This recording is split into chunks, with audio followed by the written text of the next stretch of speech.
माझे नाव सुशीला आहे। मला जया नावाची 14 वर्षांची मुलगी आहे। तिला मी एकट्याने वाढवले आहे। जया आणि माझे एक छोटेसे जग आहे। पण आपल्या आयुष्यात अनेक गोष्टी आहेत ज्या मी जयापासून लपवल्या आहेत। जया तिच्या शाळेत जाते आणि मी माझे स्वतःचे छोटेसे पार्लर चालवते। आम्हा दोघांचे आयुष्य सुरळीत चालले आहे। आम्हाला एकमेकांशिवाय कोणाचीही गरज नव्हती। पण त्या दिवसानंतर कदाचित दुसरे कोणीतरी आपल्या आयुष्यात येणार होते। मी पार्लरचे सामान आणायला शहरात गेलो होतो, पण जयाला सोबत नेले नाही। ती घरीच होती। आयुष्यात असं घडतं, कधी कधी अचानक सरप्राईज देते। तज्ज माझ्या समोर होता। अचानक तो माझ्या समोर आला। बहुधा त्याच्यासाठीही असेच होते। एकमेकांना बघून आम्ही दोघेही पूर्णपणे गप्प झालो। इतक्या वर्षांनी भेटलो पण बोलायला काहीच नव्हतं। अज्जशी मला लग्न करायचे होते। आम्ही दोघे एकमेकांवर प्रेम करत होतो, पण आमच्या नशिबामुळे आम्ही एकत्र राहू शकलो नाही। अज्जया शहरात आला होता। अज्ज म्हणाला की त्याने मला खूप शोधले, पण मी माझा नंबर वारंवार बदलत राहिलो। यामुळे तो माझ्याशी बोलू शकला नाही किंवा भेटू शकला नाही। अज्ज अजूनही माझ्यावर प्रेम करतो। मी त्याच्या डोळ्यात पाहू शकत होतो। तो म्हणाला की त्याला अजूनही माझ्याशी लग्न करायचे आहे। त्यालाही माझी मुलगी दत्तक घ्यायची आहे, पण मी त्याला काहीच उत्तर दिले नाही। जेव्हा मी त्याला ओळखले तेव्हा त्याने मला माझा नंबर देण्यास सांगितले, आणि यासाठी मी त्याला नकार देऊ शकत नव्हतो। मला कल्पनाही नव्हती की तो असा माझ्या आयुष्यात परत येईल। तेवढ्यात आमची भेट होऊ लागली। असे भेटत बोलत असताना तो माझ्या घरीही येऊ लागला। त्याला घरी आणायचे नाही असा विचार केला। जया घरात का आहे? मध्ये नाही, जयाला त्याला भेटायचे होते। त्याने मला अनेकदा सांगितले की त्याला आपल्या जीवनाचा एक भाग बनायचे आहे, पण जयाच्या फायद्यासाठी ती प्रत्येक वेळी त्याला नकार देत राहिली। मग एके दिवशी मला ज्याची भीती वाटत होती ती घडली। अज्ज आणि मी आमच्या घरी होतो। त्या दिवशी जया अर्ध्या वाजता घरी येणार होती, हे मी विसरलो होतो।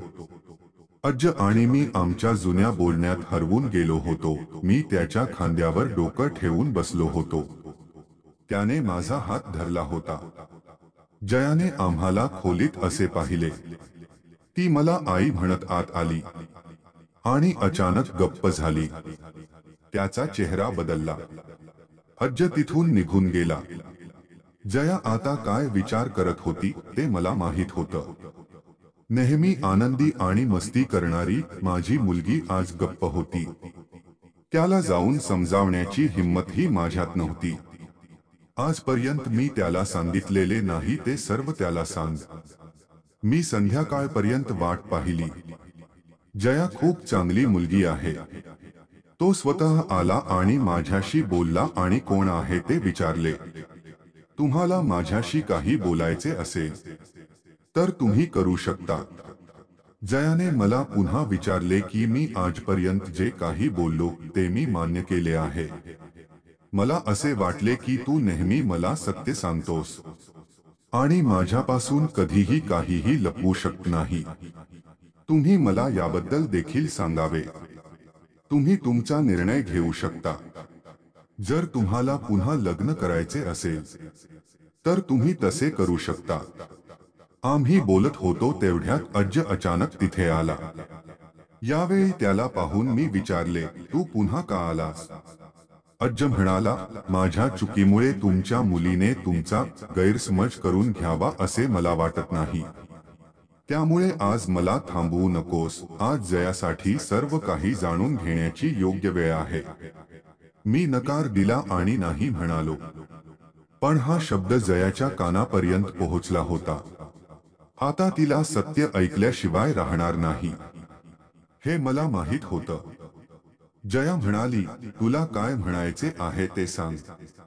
आणि मग अजयने जयाला हकीकत सांगितली। जया माझी मुलगी नाही, ती माझ्या भावाची मुलगी आहे. जया फक्त 9 महिन्यांची होती जेव्हा माझा भाऊ आणि वहिनी अपघातात मरण पावले. आमच्या आईवडिलांचे आधीच निधन झाले होते आणि ते दोघेही. मी माझी सर्व जमीन विकून तिथून दुसऱ्या शहरात हलवली. अज्ज म्हणाला, ही तुझी मावशी आहे आणि आम्ही दोघे फक्त तुझ्यासाठीच लग्न करणार होतो. तुझ्या प्रेमात इतर कोणी येऊ नये म्हणून. त्याला माझ्याशी लग्न करायचं नव्हतं. मी खूप समजावलं पण त्याला तुझ्याशिवाय दुसरं काही दिसत नव्हतं. खूप वर्षांनी भेटलो तेव्हा आम्ही एकमेकांशी बोलू शकलो नाही. हे मी तिला आजही सांगतोय पण तरीही ती नकार देते. हे ऐकून जया माझ्याकडे बघते आणि काय बोलतोय ते विचारते. तो खोटे बोलतोय म्हणा. माझ्या डोळ्यातून अश्रू येऊ लागले. मी कुठे म्हणालो बेटी, तू माझा जीव असूनही तू माझ्या पोटी जन्म घेतला नाहीस. मला हे सांगायचे होते. पण आज हे असं सांगावं लागेल असं वाटलं नव्हतं. हे ऐकून जया धावत माझ्याकडे आली. मला चिकटले.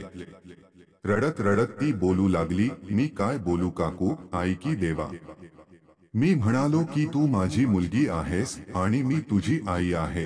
हेच सत्य आहे आणि ते कायम राहील. आणि आता तुझं लग्न होईल, तेही मोठ्या थाटामाटात. तुला हवं तेव्हा. अजयनेही माझा निर्णय मान्य केला. शेवटी ती एकटीच नव्हती जी लग्नाशिवाय तिचे आयुष्य जगत होती. तिनेही असेच केले होते. जया पुन्हा एकदा म्हणाली की तुम्ही लग्न करा. पण मी कुठे म्हणालो, आता तू आमचा स्वीकार केला आहेस आणि आमची तपश्चर्या सफल झाली आहे आणि आम्हाला इतर कशाचीही गरज नाही.